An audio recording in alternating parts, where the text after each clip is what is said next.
Uma pessoa, ontem, durante o cântico, teve várias manifestações e várias percepções e visões. E ela gostaria de saber se isto foi uma ilusão dela ou se foi real. Em princípio, a pessoa devia verificar se foi positivo para ela o que ela percebeu e o que ela viu. Se foi evolutivo, se ela se sentiu bem, se ela se sentiu em paz. Então, se ela se pacificou, se a mente acalmou, se o coração abriu, se ela se dispôs a ser melhor, a fazer o bem, então foi positivo. Não importa de onde tenha vindo, não importa de que nível isto tenha vindo. E se o que ela viu de positivo foi uma imaginação dela, é positivo também, porque é sinal que ela tem um desejo de fazer o bem, ela tem um desejo de se harmonizar. Então, não sei se é questão de saber se foi real ou não foi real. É questão de observar o que produziu, que deixou para nós como impressão. Isto é que é o importante. E uma pessoa pergunta se a alegria que provém da felicidade é um estado do corpo emocional. Bem, como nós temos muitos níveis de contentamento, de prazer e de alegria, seria bom que a gente não misturasse estas coisas. Alegria nós aplicamos para um estado da alma. Então, quando nós sentimos alegria, aquilo vem da alma e aquilo não se esgota. Ao passo que o contentamento, o prazer, isto não vem da alma, isto vem do corpo emocional ou vem do corpo mental, vem da personalidade. E isto é instável. Dependendo do que acontece, nós ficamos contentes ou ficamos descontentes, mudamos de ânimo quando vem da personalidade. A alegria da alma não se esgota, porque ela não depende do que acontece fora da alma. A alegria da alma não depende do que acontece no mundo. A alegria da alma não depende do que acontece com os nossos corpos. A alegria da alma é dentro da alma e há uma alegria por ela estar encontrando a luz que procura, por ela estar indo na direção da mônada, do espírito, que é o núcleo mais profundo. E a palavra felicidade não se aplica espiritualmente. A palavra felicidade se aplica humanamente. As pessoas são felizes quando são contentadas e são infelizes quando não são contentadas. Então, felicidade, prazer, contentamento, tudo isto é humano e tudo isso é instável. Tudo isto não é confiável, não é seguro. Nós podemos estar num estado de não contentamento humano e a alma pode estar alegre por nós estarmos nos desencantando com um estado material.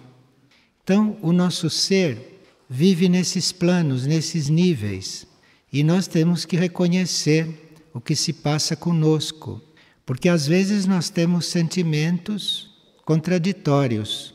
É sinal que em um plano temos um sentimento, num outro plano temos um outro sentimento. E é bom que a gente se identifique com o sentimento do plano mais alto, porque aí os planos mais densos vão se pacificando ou vão se habituando a não estarem assim tão atendidos por nós. E quando nós temos certos descontentamentos, talvez seja bom a gente não cuidar muito disto e buscar a alegria da alma.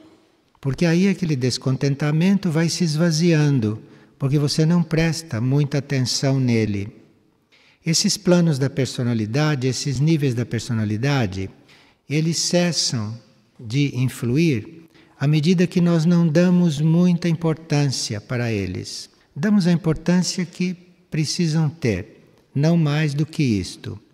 Mas também é preciso que a gente aumente a concentração na alma, no ser interior, para nós irmos entrando nesses níveis de maior estabilidade, nesses níveis de maior equilíbrio.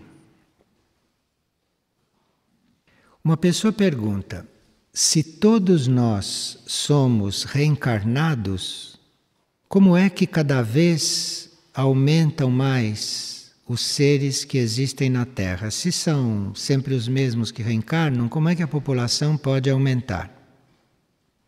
A população encarnada aumenta porque o intervalo entre as encarnações está ficando cada vez mais curto. O número de almas é o mesmo, mas antigamente o intervalo entre as encarnações era muito mais longo. Na Índia, que é um país que tem uma alma muito madura, a Índia conhece muito estes fatos. E na Índia se fez muitos estudos sobre isso no passado. E na Índia se descobriu que antigamente nós ficávamos até milhares de anos desencarnados. Passavam milhares de anos entre uma encarnação e outra. E que hoje nós encarnamos depois de poucos anos. Há pessoas que reencarnam até depois de meses. Nesses estudos que se fazia sobre isto, se descobriu que quanto mais evoluída era a alma e quanto mais evoluído era o espírito, menos ele encarnava. E quanto mais imaturo e jovem, mais encarnava. Então, os indianos concluíram que a gente encarna para aprender. Acontece que existem as almas de compaixão. São almas de uma certa tendência. As almas todas não têm a mesma tendência. Mas existe um tipo de almas que tem a tendência para a compaixão. Então, estas almas de compaixão, quando evoluem, eventualmente não ficam desencarnadas muito tempo, mas também encarnam tanto quanto os inexperientes, segundo elas, para ajudar a Terra, aqui no plano físico.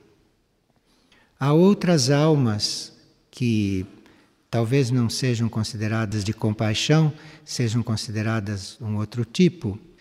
Outras almas entendem que podem melhor ajudar a Terra se desencarnadas. É um outro tipo de alma, é uma outra tendência. E a nossa alma, se já ficou consciente da lei do serviço, deve estar já escolhendo a sua tendência. Então, cada um de nós tem um destino, cada um de nós tem um processo nesse sentido. E outro dia se estava falando na transmutação monádica. Transmutação monádica quer dizer, o nosso ser interior se retira, mas não há morte. O corpo permanece como é. O ser interior se retira porque decidiu ceder o corpo a um outro. Então, quando o nosso ser interior se retira, o outro ser, que vai receber o corpo como empréstimo, já está pronto para ingressar no corpo. Então não há morte, porque logo que um se retira, o outro entra. Então não há morte. Isto se chama transmutação monádica. Então a pessoa pergunta: qual é a idade mínima para haver uma transmutação monádica? E quais são os aspectos que a alma e os corpos devem amadurecer para que isto se torne possível? Para haver uma troca de seres, não há idade mínima. Pode haver uma mudança destas, pode haver uma troca de ser até no útero materno, antes da pessoa nascer fisicamente. Durante a gestação pode haver uma transmutação. dependendo do tempo que a alma que vinha encarnando deve ficar na Terra. Muitas vezes, uma alma encarna por um curto período para aproveitar alguma conjuntura, para reencontrar alguém, para resolver um assunto kármico, ou para cumprir algum tempo aqui que ficou incompleto. E pode acontecer deste tempo que ficou incompleto ser em meses, não chegar a 9 meses. Então, aqueles meses vividos no útero materno, efetivamente pela alma, já são suficientes para ela completar um tempo, um processo encarnatório. Então pode haver uma transmutação até no útero materno. Então, a alma que entra, a alma que vem, é uma alma sempre mais evoluída do que aquela que saiu. Não pode acontecer uma transmutação de uma alma menos evoluída. Nenhum de nós poderia ceder o corpo na transmutação para alguém menos evoluído.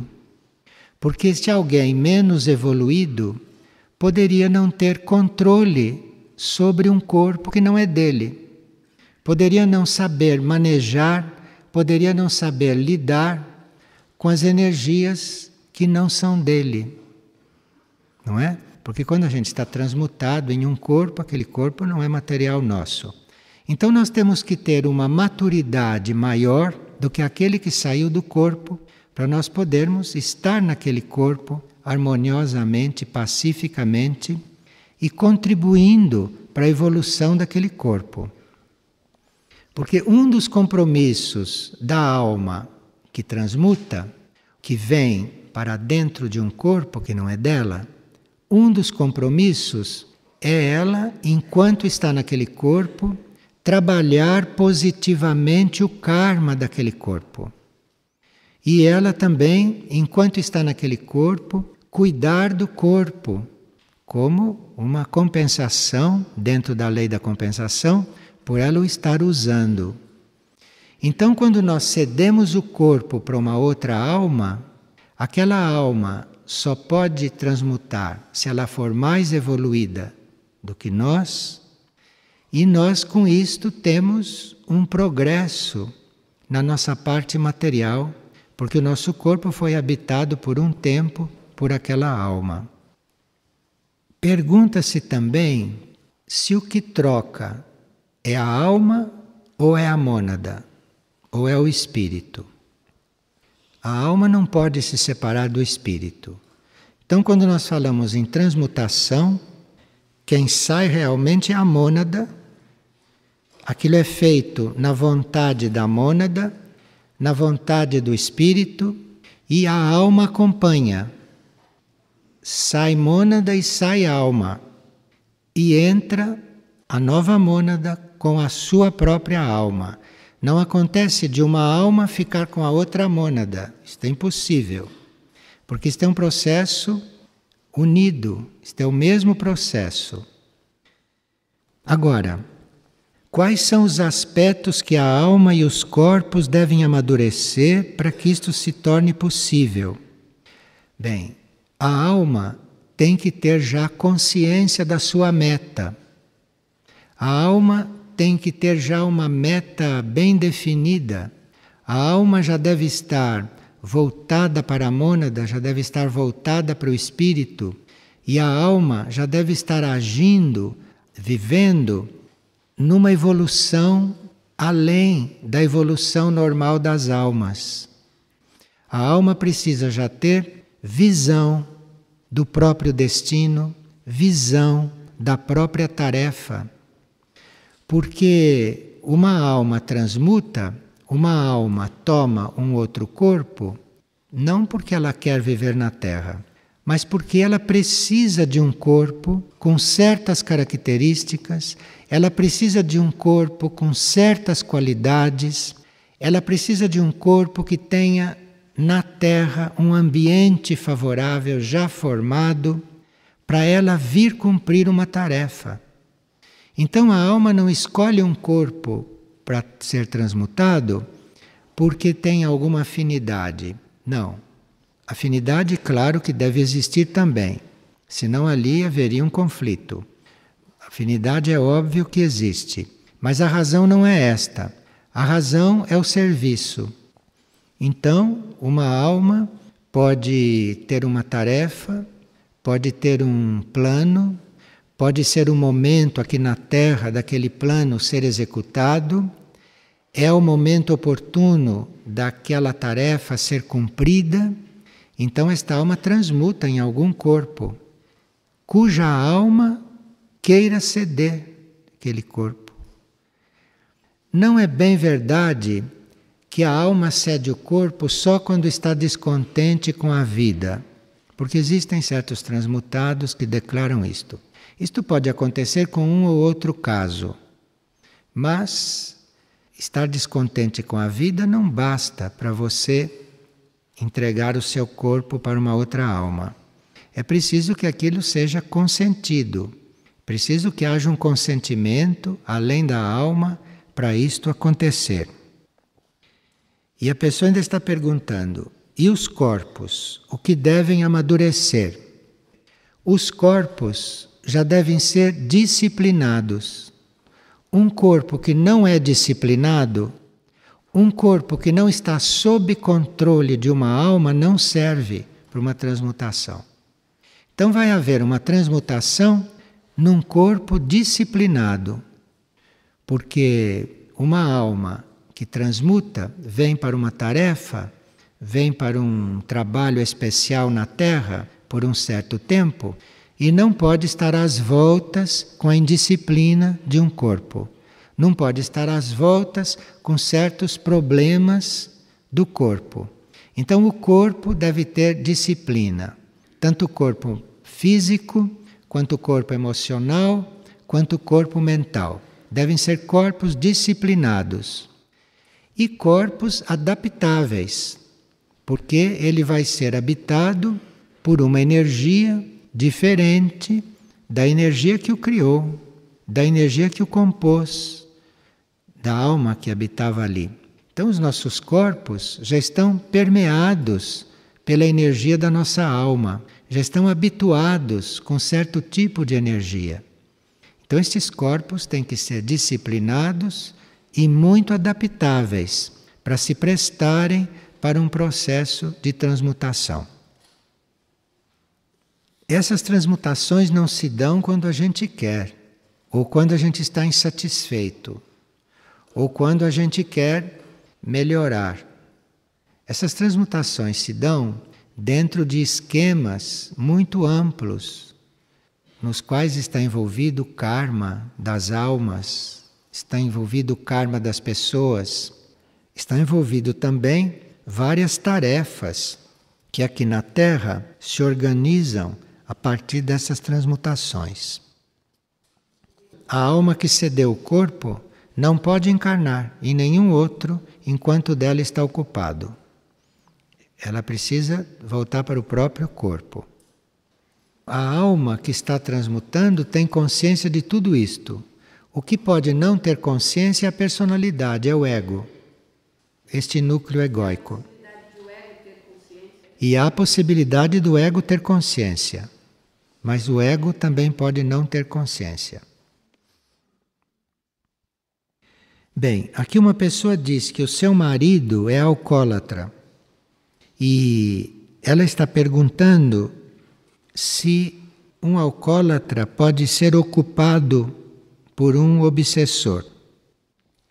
Sim, quando alguém se entrega a um vício, seja ele qual for, normalmente o espírito, se não se retira totalmente, ele se retira em parte. E aquilo que é o espaço que ficou livre, aquilo pode ser ocupado, sim, por um outro ser.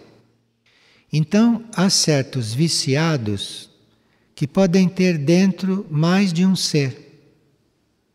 O ser que é o efetivo e um outro desencarnado ou encarnado que tem um prolongamento ali e que está ocupando aquele espaço que foi desocupado pelo ser original. Então, há sim muitos casos de seres viciados que têm dentro dois seres, o próprio e um outro. Agora, nem sempre este outro é um ser humano. Este outro pode ser também outro tipo de força que esteja circulando e que penetrou ali.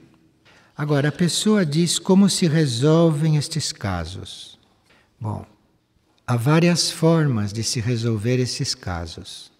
Há seres que têm uma tão grande decisão pela perfeição, há seres que têm um tal compromisso com a energia da vontade, que estes seres, só de se aproximarem de um caso deste, já produzem ali uma mudança, já produzem ali uma transferência.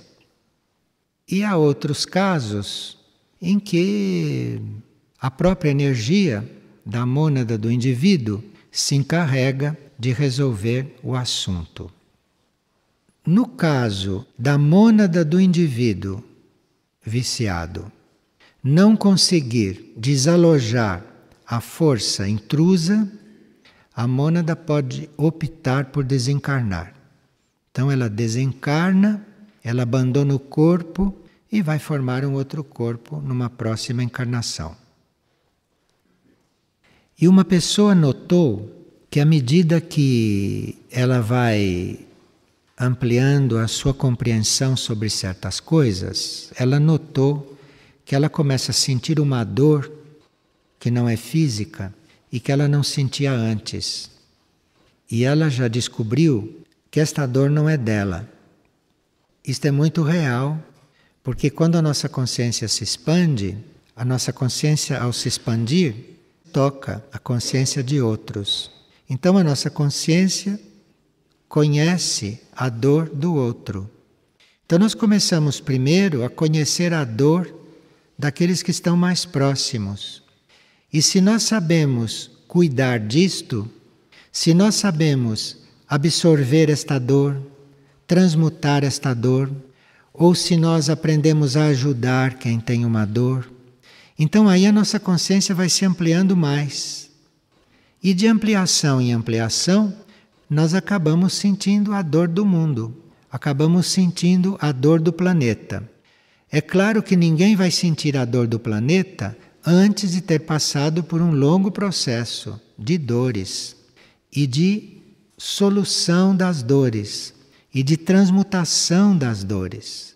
Ninguém vai chegar numa grande dor que não é sua antes de estar preparado, antes de ter aprendido isto. O começo de tudo é nós aceitarmos as nossas próprias e pequenas dores. Porque o que são as nossas dores? Vocês já pensaram? Que são as nossas dores diante da dor do mundo? O que são as nossas dores diante da dor do planeta, de ter esta humanidade aqui deste jeito? O que são as nossas dores diante disto? Então precisa que a gente primeiro aprenda a lidar com as próprias dores, aprenda a resolver as próprias dores, ou aprenda a suportar as próprias dores, para depois nós irmos nos tornando mais úteis, a estarmos mais em serviço. De estarmos já tão treinados com esta relação com a dor, que começamos já a ajudar quem tem dor. Começamos já a colaborar com o planeta nesta grande transmutação planetária, nesta grande transição planetária. Porque este planeta não vai ser sempre assim. Este planeta está em transição e a nossa dor individual, a nossa dor pessoal, é apenas uma pequena parte, minúscula, é nada, diante da dor acumulada neste planeta. Então, esta pessoa que está tendo uma compreensão maior das coisas, já está aprendendo que quando ela aprender a resolver as próprias dores, que ela já vai estar preparada para ajudar num serviço maior, ou num serviço humanitário, ou num serviço planetário, dependendo da tendência do seu ser interior. E uma pessoa pergunta: por que o caminho é tão descontínuo? Às vezes eu sinto um estado de consciência que vai se apagando rapidamente e de repente eu estou completamente vivo e em perfeita paz. Essa descontinuidade, esta oscilação, isto é natural até que se chegue em um ponto de equilibrar estas coisas. Assim como nós temos as polaridades masculina e feminina para serem equilibradas, nós temos também esses estados a serem equilibrados.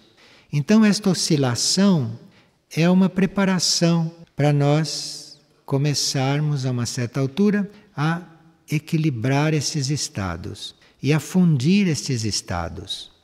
Porque nem toda dor a gente pode expulsar. Há dores que têm que ser resolvidas em nós mesmos. E esta dor vai ser resolvida é quando o estado contrário ao da dor entra em equilíbrio com a dor.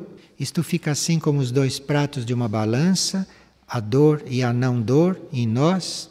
Então aquilo vai se fundindo, aquilo vai se sintetizando e claro que aí vai prevalecer sempre o bem. Quando prevaleceu o bem, quando prevaleceu a saúde, é sinal que a dor foi transmutada. A dor não foi expulsa, a dor foi transformada. A dor foi transformada em não dor. E isto acontece dentro dos seres.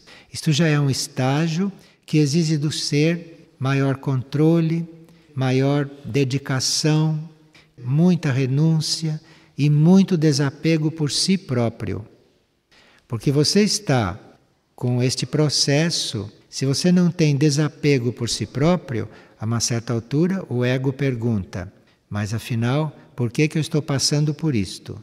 Eu não precisaria estar passando por isto. Esta é a mentalidade do ego. Agora, o ser interior, se já está preparado, se está maduro, é nessas situações que ele se realiza. É nessas situações que ele cresce. Então, se a gente é uma alma não madura, a gente pergunta mesmo, mas por que tem que passar por isto? Mas se a gente já é uma alma madura, encontra nisso a própria alegria, a própria razão de existir. Encontra nisso a razão do seu serviço. É uma questão de idade da alma, é uma questão de amadurecimento da alma. E é bom que todos nós ouçamos estas coisas, porque todos nós vamos chegar um dia nestas situações. E o quanto antes compreendermos essas situações e nos abrirmos para elas e aceitarmos, quanto antes vamos servir a humanidade, vamos servir ao mundo. E vamos nos libertar desta condição humana de não saber onde está e o que está fazendo e para onde vai. Porque é através destas provas, é através desta aprendizagem, é através desta vida interna consciente, é através disto que o ser interior vai se libertando da ignorância e vai entrando em um nível, em uma faixa de consciência e de luz, para poder se liberar daquilo que é a ignorância, para participar ativamente, conscientemente da evolução. Sim. Claro, você não pode desapegar-se de si própria antes de se desapegar das coisas. Primeiro nós começamos a nos desapegar das coisas, depois começamos a nos desapegar das pessoas, depois das ideias, dos costumes, dos hábitos. É uma gradual evolução, é uma série de desapegos. Quando você já se desapegou das coisas, das pessoas, das ideias, das situações, enfim, quando estas coisas que são mais simples você já as liberou, aí chegou o momento de você se liberar de si, de você renunciar a si, de você ficar desapegado de si. Isto vem depois. E você vai se desapegando de si à medida que vai vivendo certas provas. Vêm as provas adequadas para você se desapegar de si. E aí você vai se desapegando aos poucos também, gradualmente. Mas ninguém vai se desapegar de si enquanto está apegado a coisas materiais, enquanto está apegado a pessoas, enquanto está apegado a situações e a coisas mais sutis. Depois que a gente se desapega de tudo isto, é que começa o desapego de si próprio. Um dos estágios do desapego de si próprio é que as coisas vão acontecendo em nós, é como se estivesse acontecendo fora. Nós não somos tocados por aquilo. Nós estamos no nosso plano, na nossa posição, e as coisas estão acontecendo em nós. Coisas várias. Isto quer dizer que nós já estamos nos desapegando de nós. Os nossos corpos, os nossos núcleos de força vão passando por certos processos e isto não toca tanto a nossa consciência. Isto quer dizer que nós estamos nos desapegando de nós. Quando nós vamos nos desapegando de nós, nosso processo não para. E o processo dos corpos também não para. Mas é diferente, porque é um processo evolutivo dentro de um esquema geral de evolução da matéria e que nós estamos ali praticamente como espectadores. E quando podemos, damos uma ajuda, como se não fosse nós. Aquilo é um processo da matéria. Aquilo não é um processo íntimo nosso. Então aí nós estamos já nos desapegando de nós. Que a vida fica como um sonho? Ah, sim, mas que a vida é um sonho, isso é uma das primeiras coisas que a gente descobre, não? Isto aqui é como um sonho, para alguns um pesadelo. Mas isto aqui é como um sonho. Vai chegar o momento em que a gente acorda. E o que se pode fazer para desenvolver uma gratidão genuína e profunda por tudo, inclusive pelas provas? Bem, se a gente quiser isto sinceramente, se a gente realmente quiser que isto aconteça, isto vai amadurecendo e isto vai então surgindo. É uma questão de amadurecimento da consciência, não é só uma questão de vontade da gente. A gente tem vontade e vai acontecendo um amadurecimento. A consciência amadurece e a gratidão emerge, bem naturalmente. Precisa fé neste processo. A fé é muito importante. Mais alguma coisa? Pois não.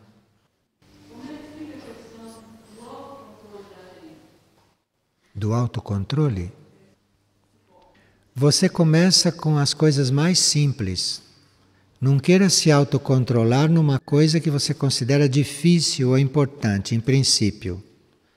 Você começa, como exercício, a se autocontrolar nas coisas que você considera mais simples. Isto é, se você opta por controlar uma coisa, deve ser uma coisa sobre a qual você possa realmente realizar isto. Começa assim, sem ambição. Aí você vai controlando gradualmente várias coisas. E aí a sua capacidade de se autocontrolar vai crescendo.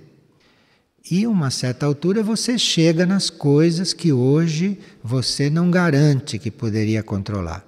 Mas você chega lá, treinando naquelas coisas em que você pode fazer.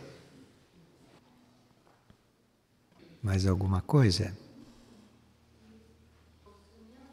Quando sonhamos sem imagens, quando nós sonhamos com imagens, é porque nós estamos sonhando no plano etérico, ou estamos sonhando no plano astral. Quando nós começamos a sonhar no plano mental, as imagens começam a mudar. Começam a desaparecer as cores, começam a desaparecer os sons, as imagens vão ficando abstratas, e à medida que o sonho vai subindo pelo mental acima, as imagens vão até desaparecendo. Quem sonha em preto e branco já está nas vésperas de começar a sonhar sem imagem. Dali por diante começa uma série de experiências mentais sem imagem.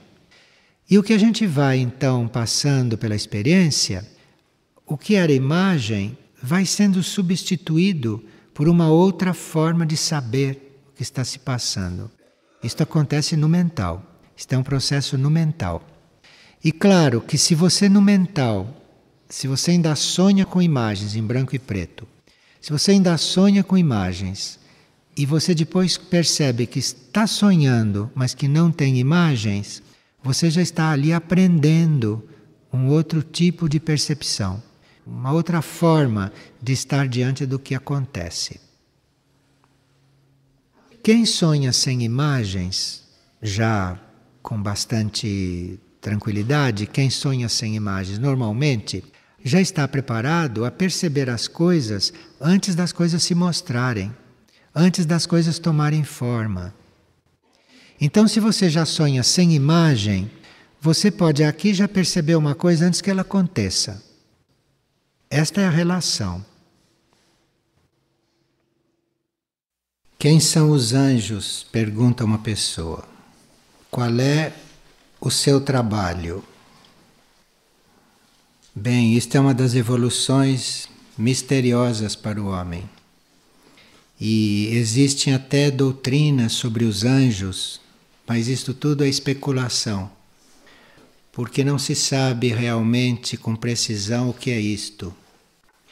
Mesmo esta nova forma da gente desenvolver espiritualidade com a ajuda dos irmãos do cosmos, extraterrestres ou intraterrenos, mesmo nesta nova forma, nós não sabemos se estamos lidando com arcanjos ou se estamos lidando com seres humanos muito evoluídos.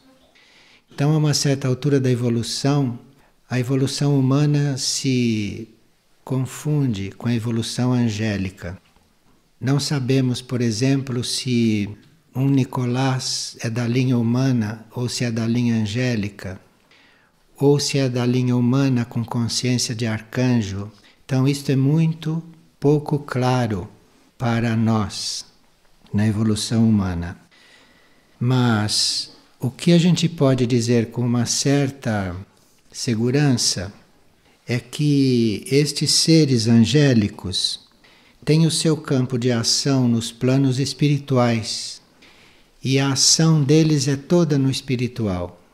Não existe um anjo agindo aqui, como o homem ignorantemente crê e pensa. Estes anjos estimulam a nossa evolução no plano espiritual. Agora, pode acontecer que um ser que nos ajude no plano espiritual e que tenha a sua consciência focalizada no espiritual, que ele, de lá, ou através de alguma projeção sua, que ele transmute cargas psíquicas do plano mental e até do plano astral. Mas um ser destes está transmutando coisas no plano astral, não se pode dizer que ele esteja no plano astral. Ali tem um reflexo dele, ou uma projeção, ou algum raio que ele enviou para fazer aquele trabalho. Então todas essas visões de anjos no plano astral, no plano mental, não digamos que isso seja fantasia, mas isso são projeções. Projeções que podem nem ter sido emitidas de anjos. São projeções até de formas, pensamentos nossas sobre os anjos.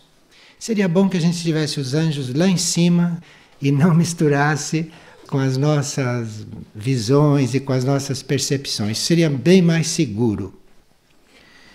Nós poderíamos contatá-los, não é que são separados de nós, distantes de nós a ponto de nós não podemos contatá-los, não podemos percebê-los, não é isso.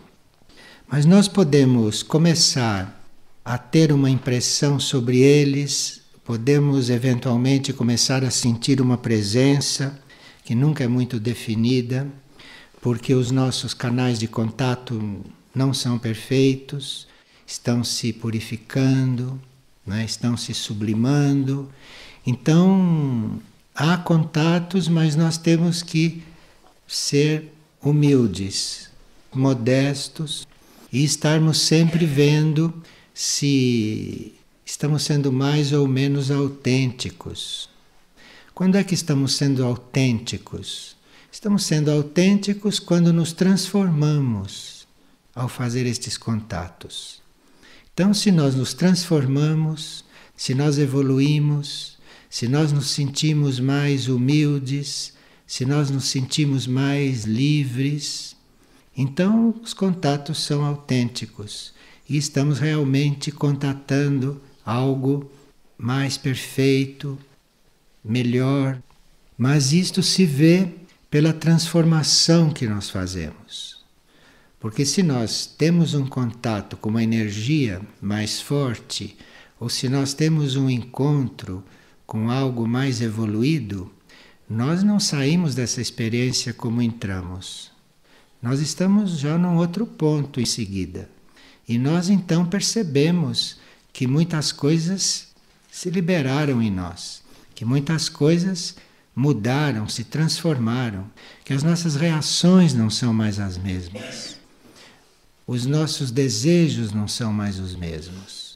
Os nossos interesses não são mais os mesmos. Então, realmente, estivemos em contato, em diferentes graus, com algo mais avançado, com algo mais evoluído. E isto é possível, até um certo ponto, quando nós estamos realmente concentrados nas realidades internas. E quando estamos vivendo as realidades externas a serviço, ou porque temos que fazer isto, mas bem neutramente. Estar nas realidades externas como se não estivéssemos. Estar no mundo sem ser do mundo, como disseram. Então, se nós estamos no mundo sem ser do mundo, se nós estamos diante das realidades normais externas como se não estivéssemos, aí nós começamos a nos aproximar da parte interna da realidade. E é aí que a gente começa a encontrar estas coisas, não é aqui fora. Precisa que nós internamente estejamos diante dessas outras realidades, das realidades sutis, das realidades internas, invisíveis. Se estamos em contato com isto, então podemos até estar diante dessas coisas materializadas aqui. Mas precisa que nós estejamos em contato com a realidade deles, com a realidade dos níveis deles, senão como podemos vê-los, senão como podemos encontrá-los. E precisa também, parece, que além de nós estarmos bem focalizados nesta realidade interna, que a gente esteja bem mais livres de conflito do que estamos normalmente. Esses conflitos normais dos seres, isto impede que você esteja em contato com seres mais perfeitos ou com seres mais sutis. A presença de conflitos em todos os níveis, isto impede que você entre em contato com isto. Então, na prática, nós teríamos que ir nos desapegando dos nossos conflitos, teríamos que ir deixando os nossos conflitos caminharem paralelos, não é? Não devíamos nos envolver com os nossos conflitos. Note que a gente não está dizendo que a gente precisa não ter conflito, porque isto, com as nossas células herdadas, com o nosso código genético animal e com tudo aquilo que vem conosco, que nem era nosso, átomos, materiais que vêm de reservatórios gerais de átomos, que a gente não sabe o que aconteceu com eles. Então, nós não temos mão sobre esses conflitos, sobre certos conflitos. Sobre alguns temos, mas sobre outros não temos. E isto não é importante. O importante é que nós, como consciência, estejamos ausentes desses conflitos que se passam nos nossos corpos, que se passam no nosso ser mais externo. Então, é a nossa atitude diante dos conflitos dos próprios corpos, é a nossa atitude diante da situação das nossas células materiais, mentais e emocionais. Se a gente está em tudo isso como se não estivesse, e se nós estivéssemos mesmo realmente em busca de outra realidade, de outro nível de realidade, então aí esses contatos podem ser possíveis. Porque nós podemos ter também um karma favorável para isto, podemos ter intercessores nos planos internos que nos ajudem a fazer esses contatos. Então são conjunturas muito individuais e que às vezes não se repetem de pessoas para pessoa. Cada pessoa é um processo, cada pessoa é um caso. Então eu não posso generalizar a todos o que se passa comigo, porque eu tenho a minha forma de ver, eu tenho a minha forma de viver, tenho a minha forma de estar diante do que acontece e a do outro pode ser diferente. E sendo diferente vai determinar outras coisas. Eu não posso, por exemplo, falar num processo psicológico em nome de um outro, pois não sou eu que estou vivendo. Como é que eu sei? Eu estou vivendo o meu. E o meu processo é que para mim é uma referência. Assim é com as coisas espirituais. Então, se eu tenho uma experiência no campo espiritual, aquilo é uma experiência individual, particular minha. Nem todos podem ter a mesma experiência. E a minha situação não é igual a de ninguém. Então, nestas coisas espirituais, a gente pode mal falar de nós. Mal falar, porque nem se sabe se está entendendo o que está se passando conosco. Que dirá do outro? Claro que pode se abrir uma visão, que pode haver uma inspiração, pode haver uma intuição, pode haver um contato. Tudo isto pode haver. Mas nós temos que estar realmente bastante vigilantes para não deixar que os conflitos tomem conta, que os conflitos surjam, aumentem. Isto nós teríamos que estar, não digo controlando, mas ofertando isto, entregando isto, nos desapegando disto, para não deixá-los crescer, não deixá-los tomar mais corpo, não deixarmos isto criar sérios obstáculos. E se nós temos então todas essas intenções, se nós temos esta aspiração de não nos deixar atrapalhar pelos conflitos, de estarmos diante das realidades internas, se nós temos toda esta aspiração, tudo isto ajuda, tudo isto vai determinar, tudo isto pode abrir caminho, mas nesse campo espiritual, nós nunca teríamos que dizer, eu estou fazendo isto, então vai dar este resultado, porque nesse campo não sabemos nada. Racionalmente não sabemos nada. Então, tudo que se faz é incondicionalmente. Tudo que se faz, tudo que se projeta, aspira, é incondicionalmente, é sem condicionar a ter resultados, sem fazer uma coisa para que aconteça isso. Isso no campo espiritual não é bem assim. São outras leis lá. E com os anjos, então, é isto e mais coisas, porque não é a mesma evolução nossa. Um anjo não é como um irmão do cosmos que veio da linha humana. Os anjos não sabemos de onde vieram. Então é outra linha. Embora estejamos todos no mesmo Pai. Mas são coisas desconhecidas para nós. E que nós só vamos conhecendo, só vamos nos aproximando dela com muita humildade, com muita calma, com muita vida incondicional, com muito serviço incondicional e sem estarmos esperando alguma coisa. Porque esta espera pelas coisas pode ser legítima no seguinte sentido. Se nós karmicamente tivermos direito a algo, talvez internamente a gente saiba que vai passar por aquilo. Mas nem sempre a gente sabe porque conhece o karma. A gente pode pensar que sabe, porque está imaginando, porque está desejando, está querendo. Então é um outro caso. Bem, no caso dos anjos conosco, isto é muito mais sutil. Agora, como eles nos estimulam no plano espiritual, segundo o pouco que sabemos, como eles nos estimulam no plano espiritual, todo esse nosso processo espiritual pode estar abençoado por eles, pode estar sendo ajudado por eles, pode estar havendo aí um estímulo, um impulso, mas tudo isso no campo espiritual. Então, é preciso que a gente esteja muito inclinado para esta realidade mais sutil, para esta realidade mais interna, porque aí eventualmente começamos a estar mais conscientes dessas coisas. Mas a gente não fica consciente aqui. A gente fica consciente no plano espiritual. E do plano espiritual pode haver um reflexo que grave aqui no consciente, mas nada disso é aqui, não. Então é lá e pode haver um impulso, pode haver um reflexo, pode alguma coisa chegar até aqui e você ter uma impressão.